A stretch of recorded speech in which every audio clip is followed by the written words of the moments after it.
Un adage dit, je cite, l'unité ne signifie pas l'uniformité, mais la célébration de nos différences. C'est bien ce que nous faisons aujourd'hui, célébrer la beauté de notre diversité, la richesse de notre culture et ce qui nous rassemble au-delà des frontières. Mesdames, Messieurs, aujourd'hui nous partons à la rencontre d'une communauté pleine de vie, de culture et de solidarité. Une communauté bien présente ici à Ziguinchor.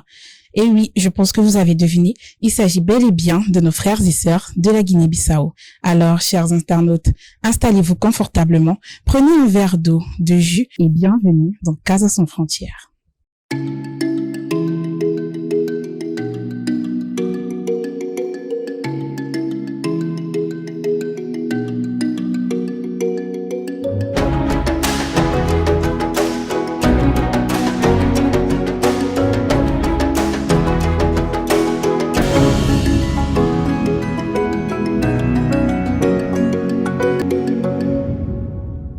Bonjour à vous, ravi d'être avec vous aujourd'hui et j'espère que vous vous portez bien. Alors, pour commencer, je vais vous laisser le soin de vous présenter. Honneur aux dames, bien sûr. D'accord. Bonjour, je suis Elena Djinabembalo. Je suis étudiante en licence 3 à ISM et également, ça fait 5 ans que je suis ici et je suis bissau-guinéenne. Merci. Et vous, monsieur? Bonjour à tous. Je réponds au nom de Tchano Lamine Balde. Je suis d'origine bissau-guinéenne. Et bon, je suis presque à ma 9e année ici. Et voilà, tout comme mademoiselle Elena, je suis à ISM, je fais ma 3e année de licence. Bienvenue à vous. Alors, Elena et Tierno, dites-nous, qu'est-ce qui vous a réellement emmené ici à Ziguinchor? Bon, moi, ce qui m'a amené à Ziguinchor, c'est pour les études. Les études. Déjà, je fréquentais une école sénégalaise en Guinée, Guinée-Bissau. C'est une école sénégalaise et on avait le programme sénégalais. Et lorsque j'ai eu mon BFM, et je voulais faire la série S2, mais il n'y avait pas de prof qui avait ce profil qui pouvait enseigner la série S2. Du coup, j'étais obligée de quitter la Guinée pour venir ici à Ziguinchor. D'accord. Et vous, monsieur? Bon, moi, je dirais que c'est un mix d'opportunités et autres. Parce que tout comme elle, on a le même parcours. Mais moi, j'ai eu la chance de faire 1 an avant à Dakar. Puis, je suis reparti à Bissau. Mais comme j'avais cette culture de la francophonie, il m'a fallu intégrer les écoles francophones comme elle. Mais à un moment donné, je me suis rendu compte que, bon, ils ont beau enseigner le programme sénégalais là-bas, je peux dire que venir l'étudier ici, c'est mieux, quoi. Et voilà, les parents en ont discuté, ils ont trouvé qu'il y avait cette opportunité, je dirais. Donc, il y a eu toute la famille. Quand je dis la famille, c'est moi et mes frères qui sont là, voilà. On est là, on évolue dans ce système éducatif sénégalais. Exactement. Et comme vous l'avez dit, pour vous, c'est plus une opportunité. Et pour vous, mademoiselle Emmanuel, mademoiselle Elena, est-ce que vous pensez que c'est plus une opportunité ou bien c'est un choix personnel qui vous est venu? Bon, moi, je dirais plutôt que c'est les deux. Ça a été une opportunité pour moi parce que je pouvais rester en Guinée et continuer la série L2, L1, du moins. Mais je suis venue ici et j'ai intégré l'école lycée d'Ignabo. Et là, j'ai eu à faire la série S2. Et au cours de mon parcours, j'ai eu à voir que ça a été une opportunité pour moi. D'accord. Et tout. Ça a été aussi un choix personnel parce que mes parents m'ont donné 2 possibilités. Je pouvais rester ici à Ziguinchor ou bien aller à Dakar. Et à Dakar, peut-être que j'allais faire une autre série. Mais j'ai préféré rester à Ziguinchor et suivre la série S2. D'accord. Et comment ont réagi vos parents vis-à-vis de cela? Est-ce qu'ils étaient plutôt réticents à l'idée de vous laisser partir? Bon, de mon côté, c'est plutôt ma mère parce que je suis l'aînée. Et elle voulait pas me laisser quitter la Guinée-Bissau pour partir dans un autre pays là où je connais personne. En plus, c'est la langue. Bon, bien vrai que je parlais déjà français, mais je parlais pas wolof. Exactement. De mon côté, mon père, lui, j'aurais plutôt savoir, vu qu'il disait que c'est pour moi. Ok. Et vous, comment est-ce que vous êtes senti lorsque vous avez su que vous devez quitter chez vous pour venir dans un autre pays, une nouvelle culture, loin de vos parents? Bon, pas très bien, pour de vrai. Pas très bien, parce que déjà, à l'époque, c'était la première fois que je quittais chez moi. Et quitter mes parents, c'était, disons, un peu compliqué. Mais bon, c'est pour moi, c'est pour mon avenir. Et parfois, pour évoluer, il faut sortir de sa zone de confort. Et vous, monsieur Tierno, comment vous avez réagi à ce départ-là au départ? Bon, moi, quand même, contrairement à beaucoup de personnes, À ce moment-là, j'étais joyeux quand même. Mais je dirais l'inconscience de l'enfant, en fait. Bon, pour plus expliquer, je dirais, à ce moment-là, lorsqu'on m'a dit que voilà, tu dois aller choisir entre Dakar et Ziguinchor, je me suis dit que voilà, moi, je suis quelqu'un de très curieux. Bon, je me disais, c'était une opportunité, en fait. Mais être venu jusqu'à ici, c'est là que je me suis rendu compte qu'il n'y a pas mieux que son pays, quoi. Exactement. Donc moi, j'ai eu cet effet inverse-là. J'ai pleuré après que je sois arrivé. Okay. Donc vous pouvez dire que c'était assez difficile alors le départ. Ouais, difficile. Voilà. Mais je pense qu'au jour d'aujourd'hui, tout se passe bien, ça va maintenant? Oui, tout se passe très bien. Hein? Tant mieux. En tout cas, c'est l'essentiel. On sait tous que vivre à l'étranger, même dans un pays voisin, n'est pas du tout chose facile. Et sachant que vous venez d'un pays lusophone, alors on aimerait savoir comment s'est passée votre intégration. Mais avant que vous puissiez répondre à cette question, j'aimerais qu'on puisse visionner un témoignage d'une jeune fille qui a été ici également à Ziguinchor. Alors la régie, si vous êtes prêts, allons-y.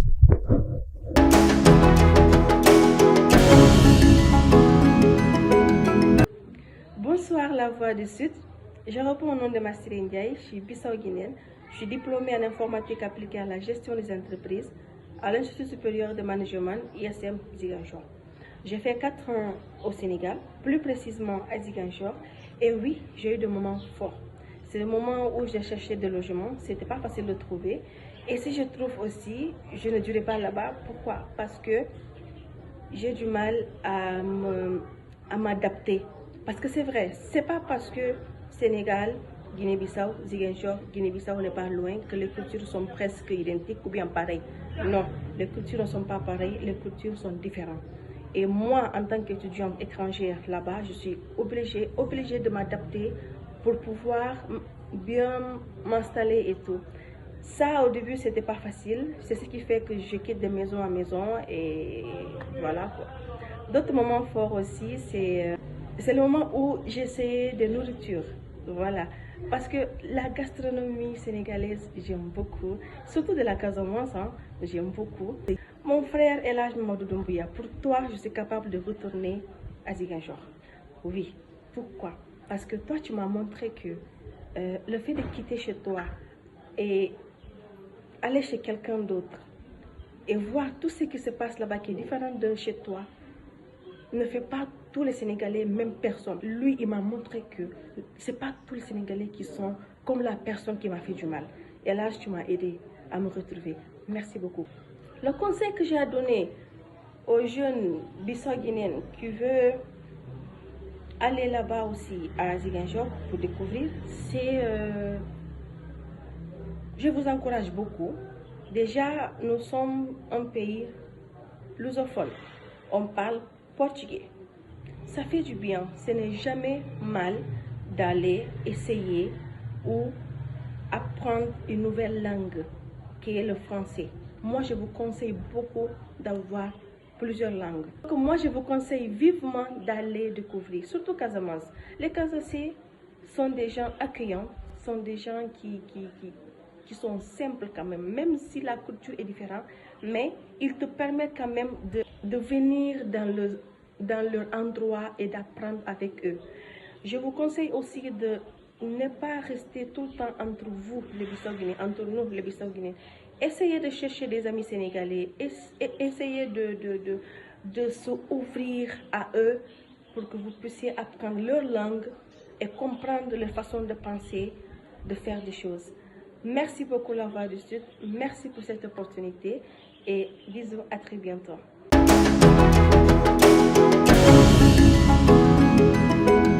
Alors, merci Massirem pour ce partage. Et vous alors, mes invités, dites-nous comment s'est passée votre intégration? Bon, de mon côté, j'ai pas eu trop de mal à m'intégrer ici. Déjà, je suis une personne qui est très ouverte. Et aussi, ici en Casamance, les gens sont très ouverts et sont très accueillants. Côté langue, bien vrai que je parlais pas wolof, mais ici, les gens, comme j'avais dit, les gens sont ouverts. Du coup, ils te mettent pas trop la pression sur la langue. Et ils essayent de parler français avec toi, genre pour essayer de te comprendre, en fait. Ok, vous êtes sûr, c'était pas plutôt le wolof c'est plus en français qu'ils vous parlaient? Ouais, plus en français. Bon, il y en a qui essayaient de me taquiner en me disant, ouais, t'es au Sénégal, tu dois parler wolof, etc., etc. Mais ils ont été gentils avec moi. Donc, je vois que vous avez eu la chance d'avoir un entourage qui vous mettait plutôt à l'aise dans le français, dans la langue française. D'accord. Et Monsieur Tierno, comment s'est passée votre intégration? Bon, moi, quand même, je dirais que j'ai eu une très bonne intégration dès le début. Parce que grâce à l'année d'expérience dont j'ai eu à Dakar, déjà pour parler la langue, j'avais cette notion-là, en fait, qui me permettait, voilà, je dirais pas je parlais couramment wolof, mais je me débrouillais pas mal. Et voilà, avec les mots qui manquaient, on complétait ça avec le français. Évidemment, les Terengalis, ce sont des gens qui comprennent l'être humain en vrai. Et voilà. Et pour ça aussi, on remercie la population sénégalaise. D'accord. Et à l'école, au niveau des Ziguinchor ici, comment s'est passée votre intégration vis-à-vis de vos collègues? Bon, très bonne, hein. Très bonne. Vous savez, les Sénégalais sont des gens très, très joyeux, jovial du moins. Donc, j'étais là, dès qu'ils ont su que je suis un étranger bissau-guinéen, tout le monde m'a accueilli, tout le monde voulait savoir, voilà, d'où je venais, qu'est-ce que je faisais, comment se passaient mes cours là-bas, voilà. Donc voilà, je peux dire que l'intégration a été très bonne et les interactions aussi très chaleureuses. Vous ne vous êtes pas senti mise à l'écart? Pas du tout. D'accord. Mademoiselle Elena, dites-nous, est-ce que vous avez rencontré des difficultés particulières dans vos débuts ici?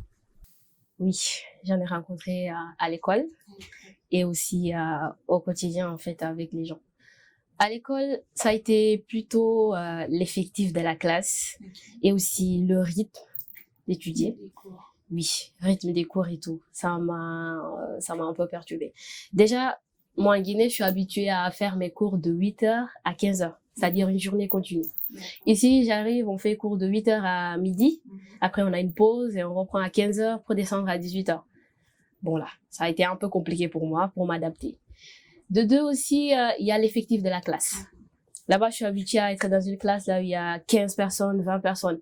Et là, j'arrive dans une classe et je vois 58 personnes. Ma première année en seconde, ça a été plutôt compliqué. 58, on était 58 dans la classe. Et du coup, j'avais du mal à m'adapter. Et aussi les cours.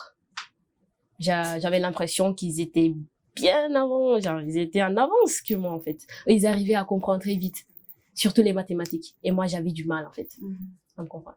Et là, concernant les gens là, c'est les logements. Pour trouver un logement, ça n'a pas été facile.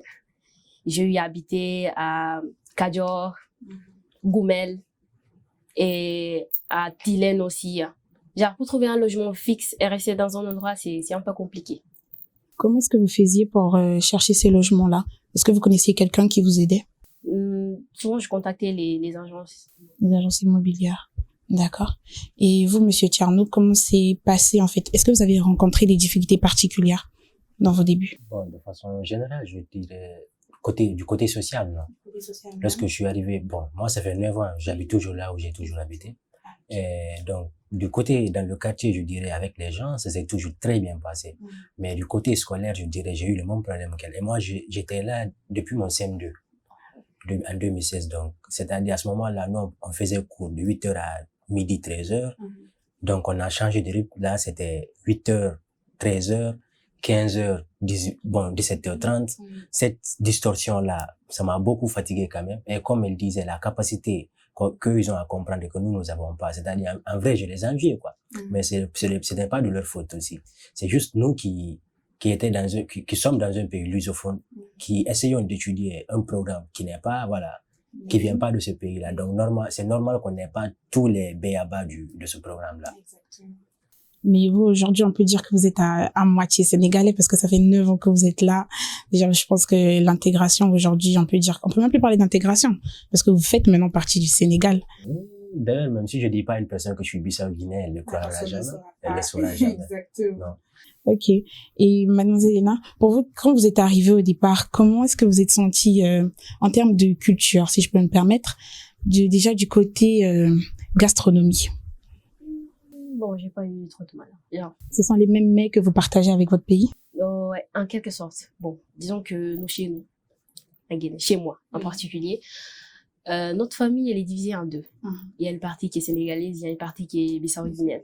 Du coup, concernant la gastronomie, on mange du tout en fait. On cuisine du tout et il y a des plats que je connaissais déjà. Et lorsque vous êtes arrivé pour faire vos courses et tout, est-ce que ça a été difficile pour vous ou bien c'était assez simple? Aller au marché, acheter des petits trucs? Bon, je dirais plutôt que non. Non, bon, d'une part oui, d'une part non. Parce que déjà la langue. Oui, Pour me communiquer avec eux, il y en a qui comprenaient pas français. C'était compliqué, mais voilà. Sinon, ça va. J'ai pu faire mes courses tranquillement. Ouais. Ok. Alors, dites-nous, est-ce qu'il y a des activités ou des événements ici qui regroupent la communauté bissau-guinéenne, Monsieur Tcherno? Oui, il y a même une association nommée l'Association des Bissau-Guinéens à Ziguinchor ici, qui font des activités, qui planifient des activités de temps à autre. Et voilà. Il y a même des séances où tout se regroupe pour, voilà, intégrer les nouveaux venus et faire plein de choses quand même pour s'entraider. Vous pouvez nous donner une activité que vous avez eu à organiser ici? Oui. L'année dernière, ils avaient organisé une journée d'intégration. C'est-à-dire, ça concerne plus les étudiants bissau-guinéens qui viennent d'arriver ici. En fait, c'est pour leur montrer, pour les accueillir que même s'ils sont loin de leur pays, qu'il y a aussi une autre communauté déjà qui est présente ici. Et voilà, pour les mettre à l'aise. Il y avait aussi des Sénégalais. Ils étaient pas que des bissau-guinéens. Exactement. Mais comment est-ce que vous faites pour recenser? Est-ce que vous avez une idée de comment est-ce que ils font pour recenser ces personnes qui viennent d'arriver? Oui. Comment ça Oui, se passe? ils font un recensement à travers les groupes WhatsApp. Oui. Parce que déjà, ils conseillent par exemple ceux qui sont déjà là, nous qui sommes déjà présents, s'il y a des gens qui doivent venir, on doit signaler qu'il y a des gens qui doivent venir. Comme ça, eux, quand ils viennent, ils peuvent aller s'inscrire pour savoir à peu près il y a combien de Bissau-Guinéens qui sont là, ou bien parfois quand ils sont en difficulté, comment faire pour les aider en fait. Okay. Donc ces groupes-là, souvent ça se fait du bouche à oreille. Disons que oui, il y a un groupe pour la communauté bissau-guinéenne qui est là et peut-être après vous passez vos coordonnées et vous insérez, enfin, on vous insère dans le groupe et tout. Donc je peux dire que c'est plus du bouche à oreille. Oui, et aussi bon, ce qui est conseillé, c'est que quand on quitte un pays pour aller dans un autre pays, le plus correct, c'est de chercher le consulat en fait. Exactement. Et le consulat qui est là, ils sont en rapport avec les Bissau-Guinéens. Dès que tu arrives, on te donne une carte d'étudiant bissau-guinéen et aussitôt on informe l'association. Ah, d'accord. Ça, c'est une très belle nouvelle, alors. Dites-nous, Monsieur Tcherno, enfin, vous êtes arrivé, ça fait déjà 9 ans que vous êtes là. Qu'est-ce qui vous a le plus marqué lorsque vous êtes arrivé ici à Ziguinchor? Bon, je dirais la fraternité que montrent les Sénégalais, en fait. Je dirais que le Sénégal, c'est l'un des rares, si ce n'est le seul pays de l'Afrique de l'Ouest, avec une telle fraternité, en fait. Donc, c'est quelque chose dont j'ai très apprécié, en fait. Au Sénégal, on s'entraide, il y a l'entraide qui est là, on se comprend, et tout le monde aime tout le monde, quoi. Il n'y a pas cette distorsion-là, tout le monde aime tout le monde. D'accord. Et vous, lorsque vous êtes arrivé, vous étiez, disons, un enfant. Il n'y a pas des choses qui vous manquaient de chez vous, sachant que vous avez un peu grandi dans ce milieu, vous venez dans un nouveau milieu. Il n'y avait pas des nouvelles choses que vous aimeriez avoir, qui va peut-être vous rappeler votre pays et tout? Si, d'ailleurs, même je suis quelqu'un de très attaché à mon pays. Si, je dirais par exemple, je parlerais plutôt de la famille en tant que telle. On est sorti d'une famille où il y avait les oncles, les tantes, une grande famille, et on est venu ici. Bon, on est devenu une famille de 3 à 4 personnes, donc il y a principalement ça qui nous manque, quoi, cette ambiance familiale, cette chaleur familiale qui nous manque à ce moment-là. Et mis à part ça aussi, comme on dit, il y a toujours les amis, voilà, les amis aussi qui me manquaient, mais à fur et à mesure, d'autres m'ont rejoint ici, donc je me sentais moins en moins seul, voilà. D'accord. Et vous, mademoiselle Elena, y a-t-il quelque chose qui vous a le plus marqué à votre arrivée? Ouais, comme il a dit. Ouais, la fraternité et aussi la bienveillance des Sénégalais. Parce que, disons, c'est quelque chose qu'on n'a pas on n'a pas ça chez nous, en fait. Je dis pas qu'ils sont pas accueillants. Mais bon, on a pas ça. Ici, les gens sont accueillants, les gens sont bienveillants. Et même si tu es étranger, ils te regardent pas avec un air. Et puis, voilà. Et par rapport à la vie de Ziguinchor, est-ce qu'elle est, disons, plus similaire à la Guinée-Bissau? Est-ce que vous trouvez que le décor est vraiment différent ou bien ça va? Un peu. Un peu différent? Ouais, un peu différent. Un peu différent, ouais. Ok. Et monsieur Tcherno, dites-nous, depuis que vous êtes arrivé, est-ce que vous êtes reparti chez vous ou bien pas encore? Quand je disais que je suis quelqu'un de très attaché à mon pays, c'est que même quand on me donne un week-end là, je cours, je vais, je reviens. C'est de très bons J'essaie quand même de ne pas oublier mes racines, quoi. Exactement. Voilà. Okay. Alors, on sait qu'il y a une très forte communauté bissau-guinéenne ici à Ziguinchor. Dites-nous, bon, vous nous avez dit qu'il y a des associations et tout. Et est-ce que vous avez des lieux de rencontre entre vous? Oui, effectivement. Bon, le lieu, ça varie. Donc, il n'y a pas un endroit fixe. Mais il y a un jour qui est calé chaque samedi. Il y a une réunion, ils tiennent une réunion et tout. Ok. Chaque samedi. Je vois que, en tout cas, mes invités, vous parlez très bien le français. Déjà, ça, je vous le félicite. Merci. Vous pouvez nous dire où est-ce que vous avez appris à parler français? Bon, moi, j'ai appris le français en Guinée, au pays. Vu que j'avais dans dit. une école sénégalaise. Et c'est le cas pour vous. Bon, Là, vous l'avez moi, appris ici. pas principalement. Je l'ai appris à Guinée, oui. Mais moi, je suis plutôt issu d'une famille qui est un peu mixée à des Guinéens de Conakry, quoi. Okay. Donc, ce sont des gens qui ont la culture française, au fait. Donc, depuis tout jeune, on nous parlait français. J'ai fréquenté des écoles à la langue française aussi à Bissau. Donc, voilà, ça m'a forgé, au fait. D'accord. Et quelles sont les valeurs que vous essayez de prôner, que vous essayez de garder même loin de votre pays? Déjà, au fait, je dirais l'intégrité en tant que telle, quoi. Bon, peut-être aujourd'hui, je suis là, je suis plus là-bas. Mais, je dirais que ça doit pas influencer mon intégrité, au fait. Toujours rester celui qu'on a toujours été, au fait. Et je me dis que j'essaie de garder une valeur principale, au fait. C'est de me dire que, malgré que je sens qu'il y a un trou entre le Sénégal et la Guinée-Bissau, c'est de ne pas me dire que voilà, maintenant, voilà, j'ai les notions sénégalaises, donc je dois dire que la Guinée-Bissau, c'est un pays à quelque chose de faible par-ci, par-là. Voilà, j'essaie de ne pas faire cela aussi. Donc, tout ça, je l'intègre à mes valeurs, en fait. D'accord, merci. Et vous, quelles sont les valeurs que vous prenez? Bon, je dirais plutôt le socialisme. Le fait d'être sociable. Nous, les Bissau-Guinéens, disons, nous sommes sociables, en fait. Voilà. Du coup, j'essaie de garder cette valeur et tout. Bien. Concernant, il y a un autre côté que je veux toucher et tout. Lorsque j'ai quitté chez moi pour venir ici, ma mère, elle me disait toujours, tu pars dans un pays et on n'a pas les mêmes cultures, en fait. Exactement. Mais n'oublie jamais, voilà, d'où tu viens et de tes cultures, etc. Mais il y a certaines choses dont tu sais que tu peux pas le faire parce que c'est le pays d'autrui, en fait. Exactement. Il y a certaines cultures qui sont normales ici chez nous. Là-bas, c'est pas du tout normal. Ok. Et vous pouvez me donner un exemple, par exemple? Le port vestimentaire. Je dirais plutôt, j'ai eu un peu de soucis avec ça lorsque je suis venue ici. Parce que en Guinée, on a, disons, cette liberté de s'habiller en quelque sorte comme on veut. Exactement. Ici, c'est pas trop le cas. Quand tu portes, il y a certains habits que tu portes, le jour, les gens te regardent. Voilà, c'est mal vu. Et ils te qualifient déjà d'autres noms. Alors que là-bas, c'est pas la même chose. Oui. Mais au fil du temps, après, je suis m'adapter. C'est ça. Il y a des cultures qui sont différentes. Et d'ailleurs, en parlant de culture, est-ce que vous remarquez réellement cette différence de culture entre la Guinée-Bissau et le Sénégal, particulièrement dans Ziguinchor? Oui. Il y a une très grande différence. Oui. Comme quoi? Je dirais plutôt. Je souligne encore le port vestimentaire et aussi, disons, la façon de penser. Pensez que les mentalités ne sont pas pareilles? Non, elles sont pas pareilles. Vous partagez son avis? Ouais. Ils sont pas du tout pareils. Déjà, ici, les gens n'ont pas ce truc-là envers les étrangers et tout. En fait, ils accueillent tout le monde. Là-bas, c'est pas ça. Quand t'es étranger, au début, disons, ils ont une petite méfiance envers toi. Ici, c'est pas du tout ça, en fait. Et ici aussi, disons, les gens sont trop fermes sur la religion et tout. Les trucs, voilà. Et là-bas, c'est pas la même chose. Là-bas, je dirais plutôt, les gens sont libres. Ok. Et vous nous direz quoi par rapport à cette culture-là, à cette différence de culture? Bon, d'abord, vous savez, à Ziguinchor ici, moi je dis souvent entre la Guinée-Bissau et Ziguinchor, il n'y a que la culture qui est différente, en fait. Okay. Mais sinon, il y a tout qui se ressemble. Bon, pour parler de cette culture-là, proprement dit, vous savez, à Bissau, moi je dirais que c'est un pays qui n'a pas une forte culture. Parce que à Bissau, comme mademoiselle Elena le disait tout à l'heure, les gens sont un peu libres, quoi. Exactement. Et moi, je pense que, voilà, peut-être c'est bien d'être libre, mais c'est mieux aussi de donner des choses à respecter aux gens.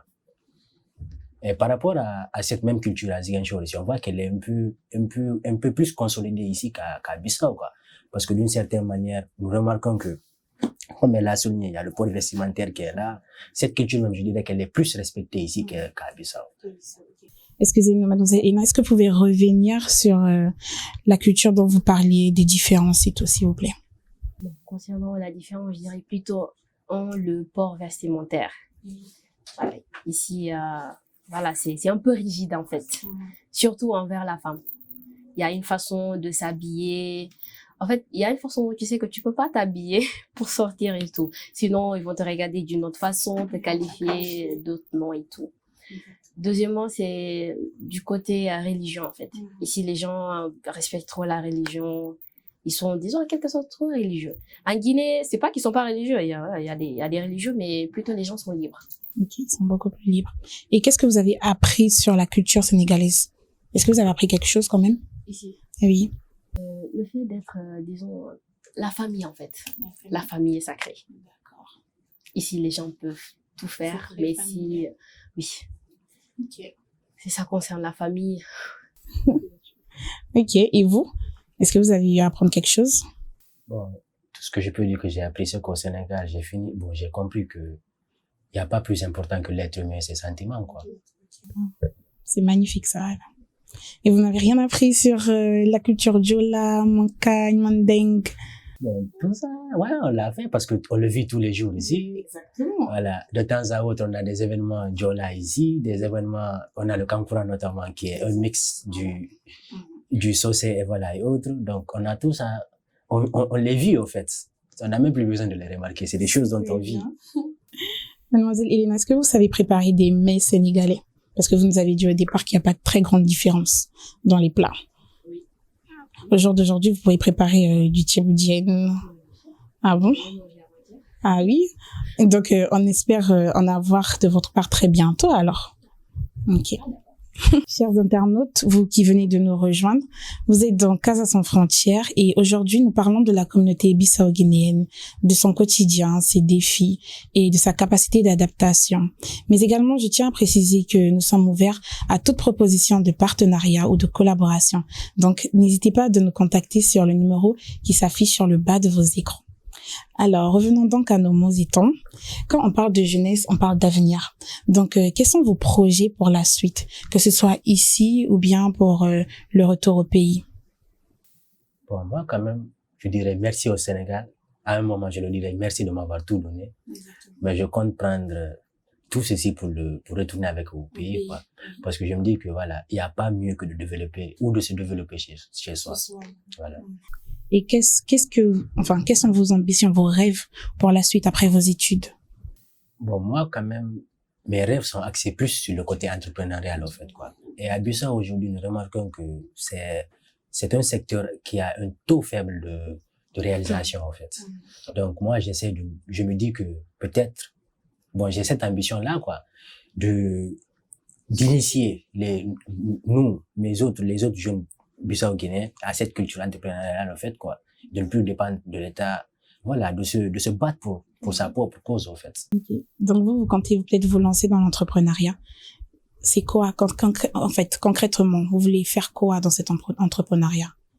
Bon, concrètement, de façon générale, je dirais, je compte fonder une entreprise, peut-être la déléguer à plusieurs branches pour créer de l'emploi quand même. Peut-être cet emploi-là, non seulement faire cela influencera d'autres qui feront comme moi, et d'une certaine manière aussi, je me dis que je créerai de l'emploi. Et voilà, quand on dit création d'emploi, on améliore surtout des vies, quoi. Des vies. C'est une très belle initiative. Et vous, quelles sont vos ambitions, vos rêves pour la suite ou bien pour le retour au pays? Bon, je pense que tout comme tout jeune, j'ai des rêves en fait. C'est que je compte faire comme lui, je compte me lancer dans l'entrepreneuriat aussi. Mais bon, pour le moment, je sais pas trop si je dois rester ici. En fait, évoluer dans l'entrepreneuriat ici à Ziguinchor ou bien retourner au pays. Mais ce qui est sûr, c'est que j'ai des projets à faire là-bas et tout. Pour le fait de rester là-bas, je sais pas trop pour le moment. J'ai pas encore décidé si je dois rester là-bas, mais j'ai des grands projets en fait. Vous pouvez nous partager une idée de projet que vous avez?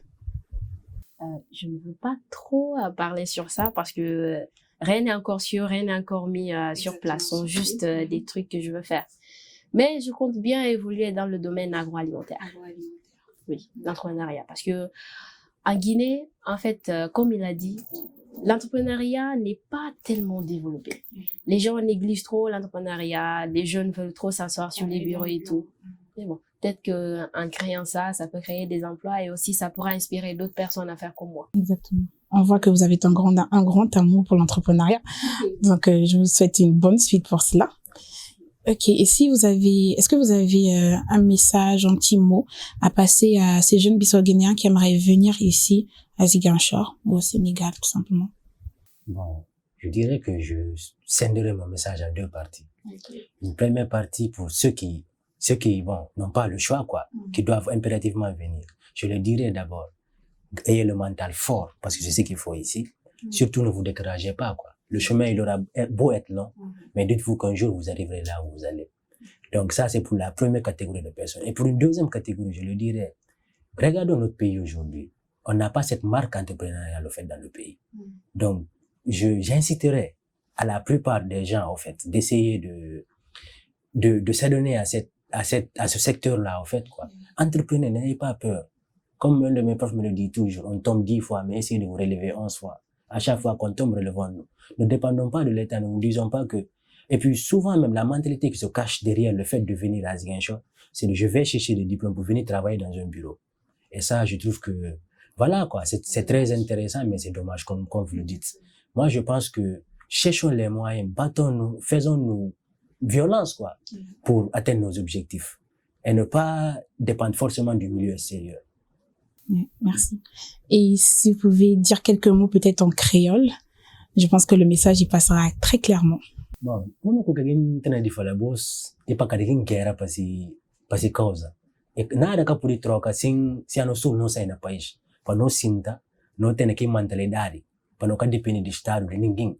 Pa no tene que mentalidade consigo como aos, no tem que fazer. E a nós, se não fazer para nós e para nos filhos e para no outros filhos, ka no medi, entrepreneuria ka nada, e ka finalidade.